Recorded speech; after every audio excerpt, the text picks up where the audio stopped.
Hey everybody, welcome back to the channel. If you've never joined us before, my name is Jeremy, and I want to start this video off by just getting the formalities done right off the top. So this is a backup camera slash monitoring system. It's the BT11 system. They sent this to me at no cost, and all they asked me to do was just give a fair, honest review of this product. So that's what we're going to do. We currently don't have a camera system on this new RV. As a matter of fact, we didn't have one on the last RV either. The only thing that's on this one is the prep space in the back, the standard Furrion prep. I think it's all wired up and ready to go. All we got to do is just take what's up there right now for the prep and just replace it with this system alone. So before we get to that, we're going to talk about some of the highlights of the product, because later on in the video, we're going to do a test and we're going to just evaluate all those highlights. So that's what I've got on this piece of paper. You're going to have to forgive me. This is my cheat sheet here. I just don't want to miss anything. The first thing I want to point out about this system is it's a little bit different, I think, than most systems. And the reason I say that is because the monitoring screen itself actually goes over the top of your rear view mirror. So this thing's just gonna strap on to the rear view mirror, and just kind of some of the videos I've seen and the pictures I've seen, it's not intrusive at all, and it just really kind of looks like it's gonna fit up there nice and neat. So I thought that was a really interesting approach to this whole camera system, to have your monitor right there on your rear view screen, where you really just expect to see what's going on behind you. Now, what's really cool about this is that screen will actually show you two different cameras, and this system comes with both cameras. So first you have the rear view camera that's going to be on the back of the rig, and then you have the dash cam, which is built into the front of the screen. So you'll have a dash cam basically right on the back side of your rear view mirror. And both of those cameras are 1080p, so it should be a pretty good picture. I'm kind of excited to see what that looks like. And what I think I like the most about this system is you can actually monitor both cameras from this screen. So it's just gonna basically cut that screen in half, and it's gonna show you the dash cam on one side and the rear view camera on the other side. Now, I don't think I would like to just normally roll around like that, but I think there could be situations where I want to be able to record or capture or whatever what's going on in front of me and what's going on behind me all at the same time. So, you know, we'll see how that works out.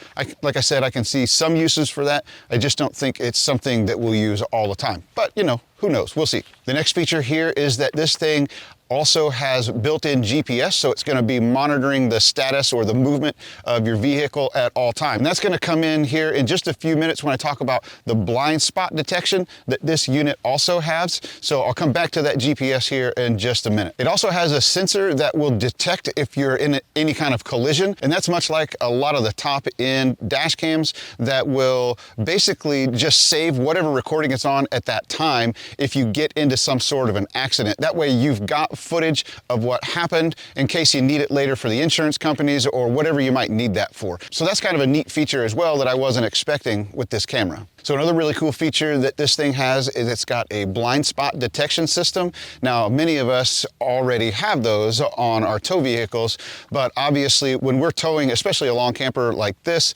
those blind spot detection systems on our vehicles just aren't going to be accurate. So it's really nice to see that they've incorporated one in here, and it's taking into account the fact that you're towing something large back there. And this blind spot detection system actually uses AI, and they claim that it gives you no false alarms. So that's something that I'm going to put to the test. I'm going to really be paying attention to that because they flat out say no false alarms. So we're going to test and see if we get any false alarms on that, and then we'll let you guys know. The blind spot detection gives you two types of alarms. It gives you an audible alarm and a visual alarm. Now, a couple of things that I thought was neat about this is it actually gives you a different tone if you have someone passing you on the driver's side versus if they're passing you on the passenger side. So it can kind of, you know, just give you a heads up on as to which side they're on without actually having to see anything. And then the last thing I want to cover here on kind of the features of this is they claim that it's got a significantly better view in the nighttime or low light conditions. It's supposedly going to be almost a full color picture in those low light conditions instead of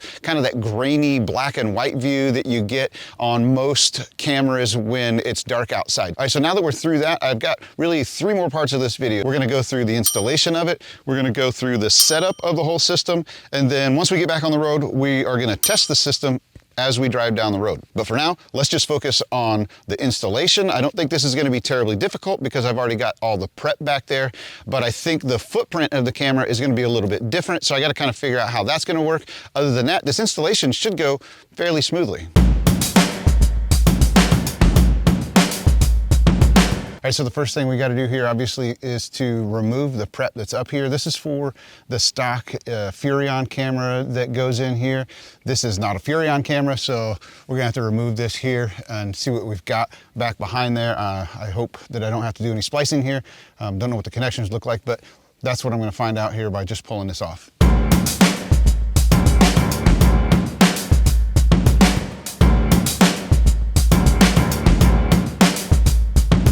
So I'm gonna go down and grab the camera real quick. We'll bring it up here and see if this just plugs right in. Man, I hope this is the right connection because it's gonna save me not a lot of time. I just don't like having to wire splice things in when I don't have to. So, all right, let's get that camera up here and see what it looks like. All right, so that's not the right connection. Man, I was really hoping that would be right, but it's not. So we're gonna have to do some splicing in here. Not a big deal. I'll just have to cut this off and splice the red and black wires in here to the power.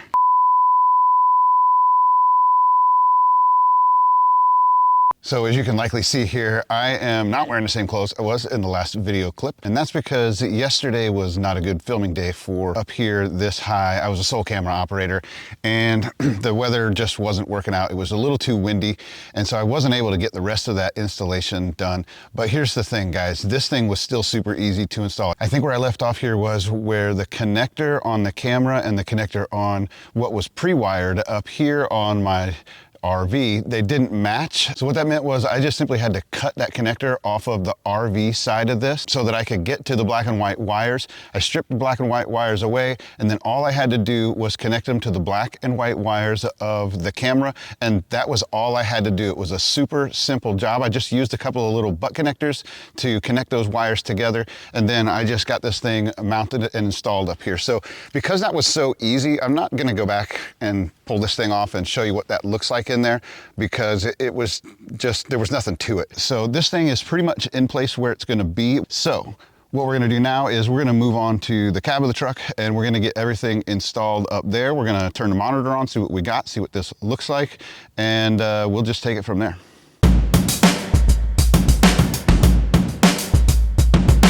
All right, here we are, we're in the cab of the truck, and I've already set this up once just to make sure I could walk through all of this coherently with you guys. And I think the cab part of the installation and setup here might be where I have just a bit of an issue with this entire system. And the reason for that is there are several different components that you have to get installed and put in place here. And because I'm a bit of a minimalist when it comes to what I like inside the cab of my truck, I may have just a little bit of an issue with this, but we'll see in the end how I'm able to route all of this stuff and just where it all sits. So I really won't make a judgment until I'm able to get everything routed. And it may take a few iterations of it, you know, I don't know. But anyway, that is really the only thing that I can see that might bother me a little bit about this setup. So far, everything else that I've seen, I really like. So let's just look real quick at all the different components that we need to get installed here in the cab of the truck. So first is the smart box itself. And this is gonna plug straight into what we would normally call the 12-volt cigarette letter plug. It's got two spots on here for antennas, so we'll need to get those put on. And then on the back, it's got the cord that's gonna go up to the monitor itself. So this is pretty self-explanatory here. You just kind of plug it in and attach all of the wires and connectors. You can't really mess this up because all of the connections are just really intuitive to use.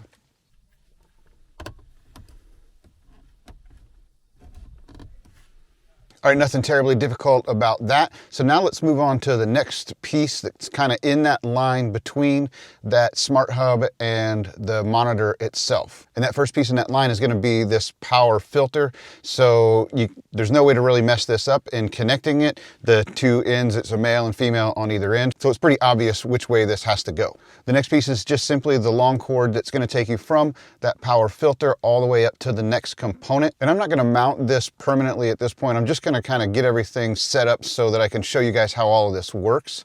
So I'm just going to kind of cobble this together a little bit, but this is the next piece in the line. Now the next piece in the line is going to be the power conversion box that's going to take that voltage from the smart box, which is what we need to power the monitor itself. And then you can see at the end of this line now, we have an audio video cable that's going to plug into the top of the monitor. And then we've also got the USB-C connection, which is going to give it all the power that it needs. The last thing to get in place here is just the GPS, and this is just a straight run from the GPS itself all the way to the top of the monitor. It just plugs right into the top of your screen. And then what I'm going to do next is just put the monitor in place, and like I said before, that's just going to fit right over the top of the rear view mirror. So as you can see on the back here, it's just got these rubber straps here that are just going to fit around that mirror, and then they secure to the bottom. So I think this one's going to go in just like this, which is, I think, upside down of what my mirror is, but it's fine because this screen is going to cover my whole mirror, so it's not really going to look goofy or anything.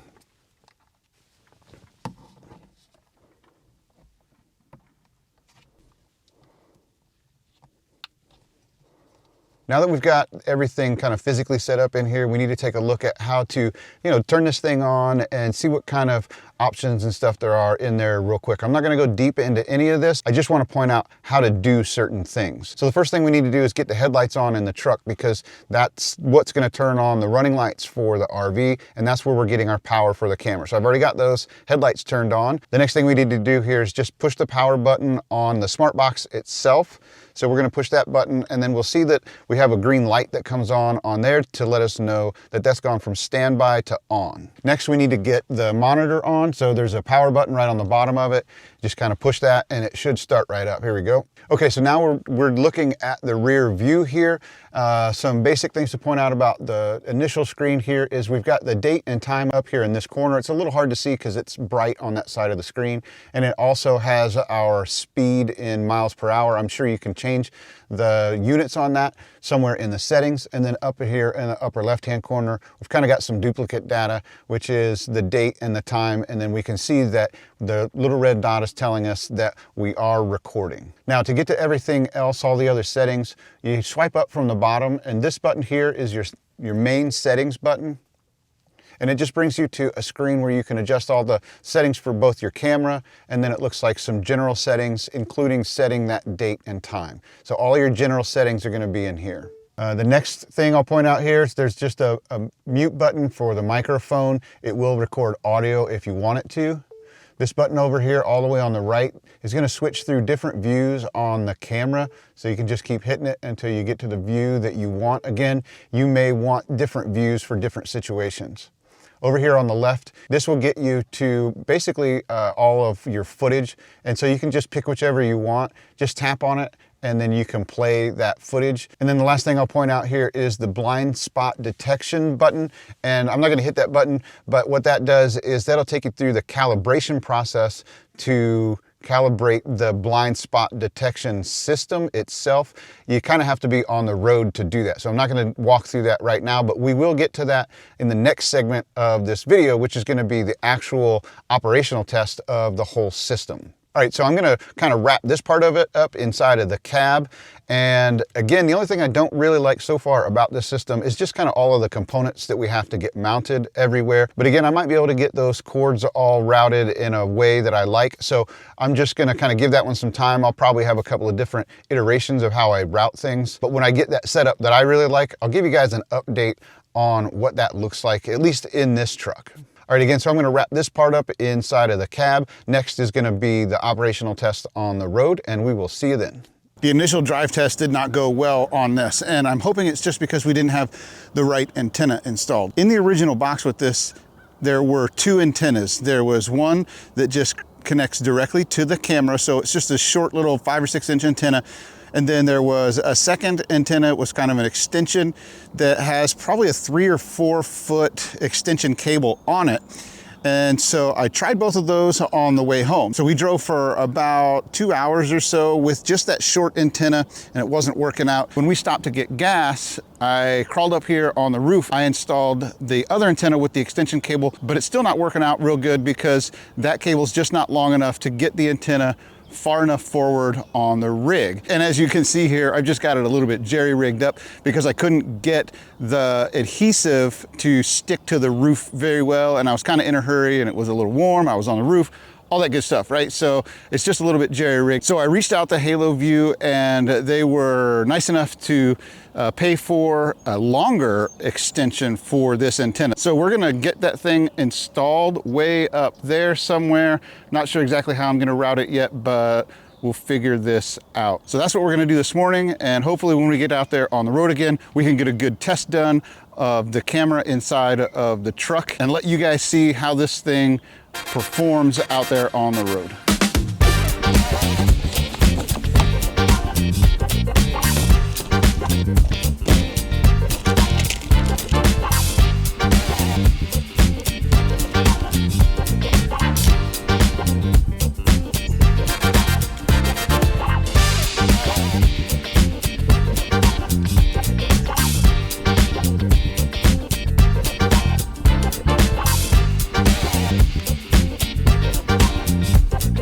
Now I'm simply just going to walk this antenna base all the way forward and then kind of figure out a route for this cable to sit up on top of the roof.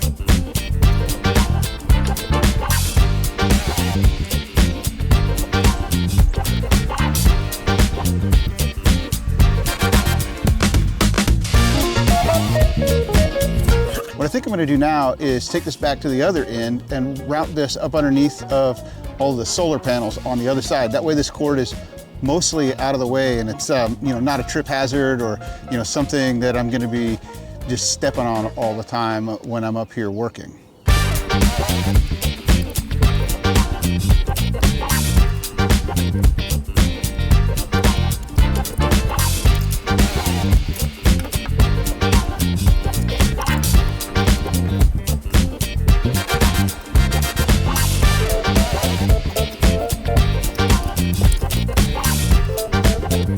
Okay, so a couple of things to note here real quick on this cable extension or this antenna extension is that I forgot I actually had them provide me with a 49-foot cable instead of the 42. I just wanted a little bit of extra length in case I needed to do some weird routing or something. So I've got some excess cable here that I'm going to need to coil up here somewhere, probably going to tuck it up underneath one of these solar panels. And the second thing here, and it's a little bit strange, is this is the antenna that they sent me with this extension.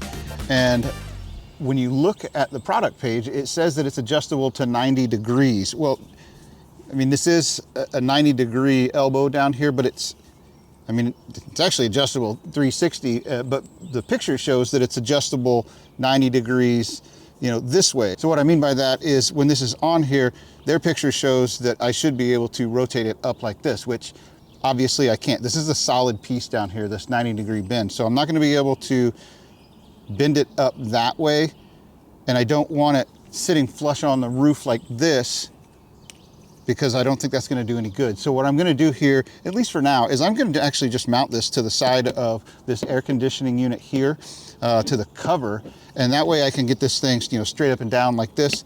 And it's actually, I kind of like this position anyway. Instead of sticking it to the roof, I kind of like sticking it to this anyway. The only downside here obviously will be whenever I need to do any kind of maintenance or work on this air conditioning unit, this cover will just have to kind of flip straight over this way and just kind of sit over here, which is, I don't think going to be an issue, but if it becomes an issue, that's fine. I'll just move this antenna somewhere else. But for now, I think that's where this is going to go. I'll make sure to leave, just a little bit of slack or wiggle room in the last, 3 feet of this cable so that I can actually, move this cover around when it comes off. But this is where I'm going to put it, and I'm going to get everything secured down. And then when we hit the road here in about another 3 or 4 days, we'll give this thing one final test. All right, we got this thing up here installed, and it's on there pretty good. They give you a little adhesion improvement pad. I don't know, it smells a little bit like glue and turpentine in my opinion, but this thing's on there pretty good. I don't think it's going anywhere. The only thing that I'm really worried about is the wind pushing this thing around when we're going 60, 65 miles an hour down the road. But other than that, this cable is pretty much out of the way. I got most of that cord tucked up underneath of the solar panels. So let's just take a real quick peek at what this looks like all the way back from the antenna to the connection on the camera itself.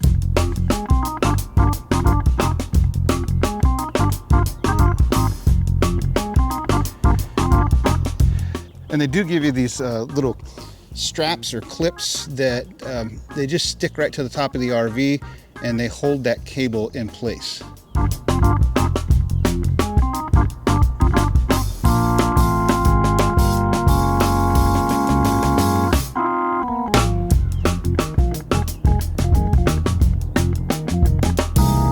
So hopefully that didn't make you too sick watching that, but that's how it's routed up here. And again, I don't think it's going anywhere. It seems pretty secure, but we'll get all this tested over the course of a few more trips, and we'll follow up with it on a later video to let you guys know, how this whole thing's working out. All right, so that's all there was to the installation of this new antenna.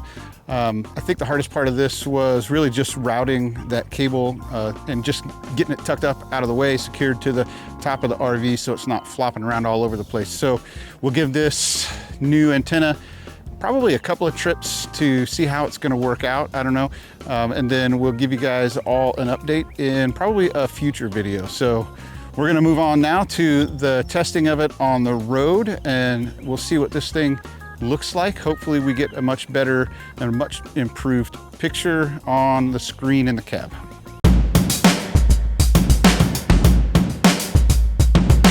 Okay, honestly, that road test portion was pretty uneventful. The only thing I was really concerned about was getting the blind spot detection system calibrated, but that was just a breeze. There was really nothing to it. And the way you do that blind spot detection calibration is you just simply swipe up on the bottom of the screen and you push the BSD button that's all the way over on the left. Now for us, it went very smooth. We just hit the start calibration button and it calibrated itself within just a few seconds. Now, again, luckily for us, we didn't have any problems with that calibration procedure, and hopefully you won't either. But if you do, the manual calibration procedure doesn't seem to be very difficult either. It's just a matter of touching a few different spots on the screen to kind of show the camera where the lanes are, and then that's really, I think, all there is to it, and you should have a calibrated system. Now, moving on from the calibration procedure, once we got that completed, we started to see the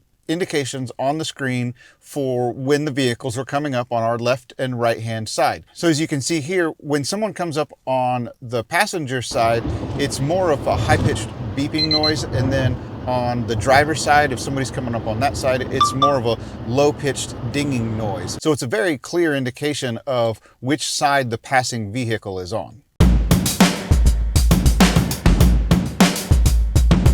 Okay, so now that we've got a good road test out of the way, we've got a good signal coming from the camera, we've got that antenna installed back there, I just kind of want to wrap this up by talking about three different areas. So number one, I want to talk about the things I like about this system.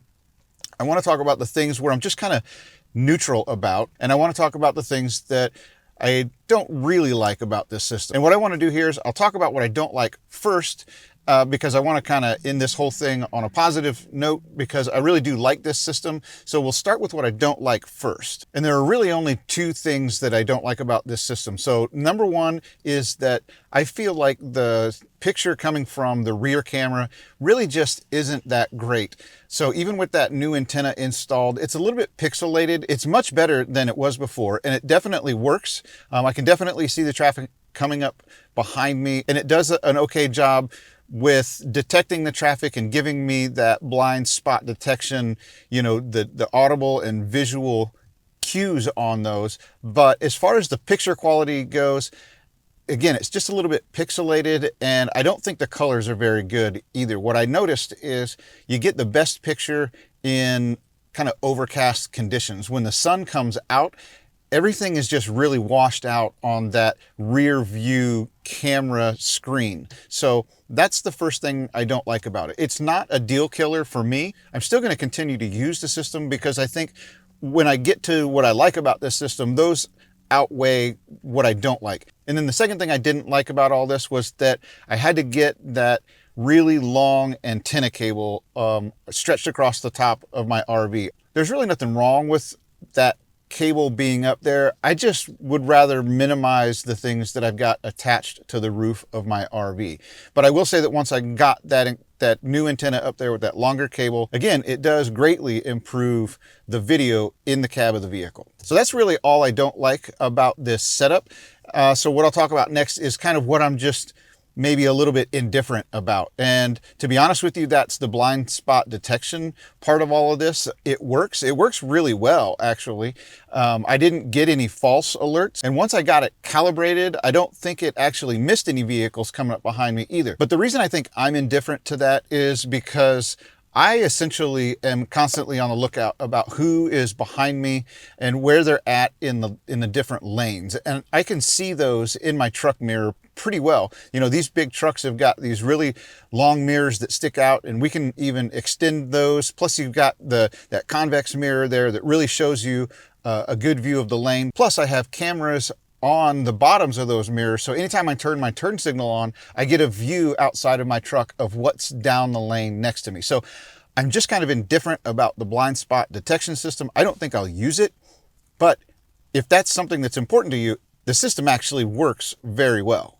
Okay, so now let's get on to what I like about the system. So the first thing that I like, and I think it's the main reason why I'm going to continue to use this system, is I really like the fact that the screen is up where my rear view mirror is. Because think about it, when you're driving and you want to see what's going on behind you, that's where you just kind of gravitate towards. You gravitate towards the rear view mirror and you gravitate to your side view mirrors. Those two sets of mirrors are where you're gonna gravitate to, right? So the fact that my eyes are automatically trained to go up to that area inside of the cab when I want to change lanes, that I think is what I like the most about this system, is that is where my screen is. All right, the next thing I really like about this system is it was pretty easy to install. Now, granted, there are some wires running kind of all over my cab that I still haven't found what I really want to do with them, but I think in the end, I'll be able to route all of that cabling where it's really just kind of a minor distraction more than anything.